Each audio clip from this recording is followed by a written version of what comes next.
All right, joining us now, Jonathan Borgesen of Brite Computers.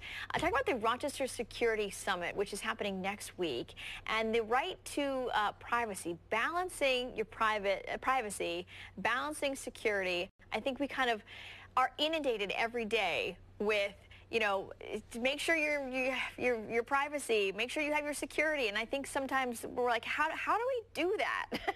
How do we do that? It's a challenge probably these could days. take 3 hours to answer that question alone.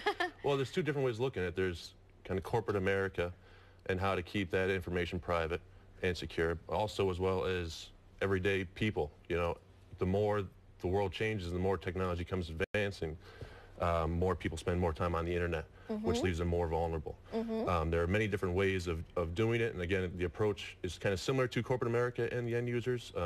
At the same time, there's different products and things that corporate America can do and end users can't, but you really need to pay attention to what is going on around you and focusing on different emails that you're getting. Okay. And really investigating those. All right, like things. what though? Because I mean, we're being in the news business. I, like a lot of people, get hundreds of emails each day. Sure. Whether they be associated with work or whatever deal I've signed up for a discount at some store. So all of these are coming in. What do I know? What to look out for? So it's challenging. These hackers or these people are doing these malicious things are very intelligent. They're very well funded. They understand how to trick people. A perfect example of this is last year there was a big event that was going on that was called Crypto Locker, right? That came into an email.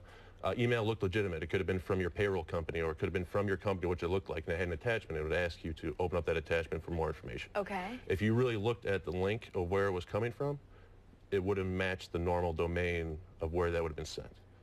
So if you just saw that, oh, my pay stub, there's a problem with my paycheck, I got to click on that attachment to see what the issue is, you would have been infected. Okay. So you need to look at, if you have a question, so if you work for a company, your payroll service is emailing you directly, more than likely that payroll service wouldn't email that person directly. It would come from the HR department or the company itself. Okay. So there's something to look out for as well.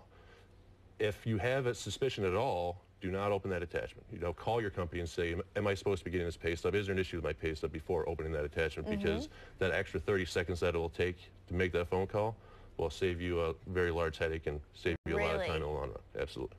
We're in such an age where we don't pick up the phone, though. We just send an email. Right. Well, and that's how people are more vulnerable these days. People are shopping every day online more and more, doing their business online. So it creates many more different vectors for these hackers to get your information and to exploit it.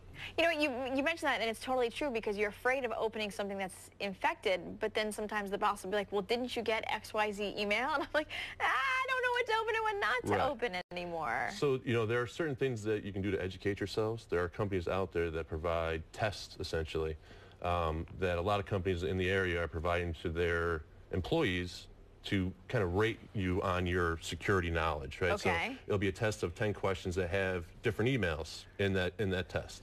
And you have to go through and click which ones are malicious and which ones are not. Oh my gosh, I would fail. I know it. I know it. If you actually take your time though and really look at, how the signature on the bottom, the address, the telephone number, the person's name, anything along those lines, those are all usually cues that this email is not correct. Okay, and then once you get an email that you're like, maybe I shouldn't have clicked on that, what do you do? So as far as that Crypto Locker was concerned, there was really nothing you can do. It's called ransomware. Okay. So it locks up your computer and it tells you need to pay me such amount of money before I will unlock your computer. So it's a kind of a scary concept, right? If you are at work or you're at home and you open up that email and you think, oh, this is not, I shouldn't have clicked on this, there are free softwares that people can use that they can download on the internet that will scan your device to see if it's infected.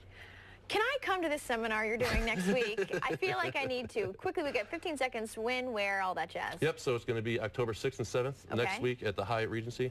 It's a great event. Local IT professionals kind of meeting together, sharing ideas, seeing the new technologies that are out there to better secure themselves as well as their consumers of their products.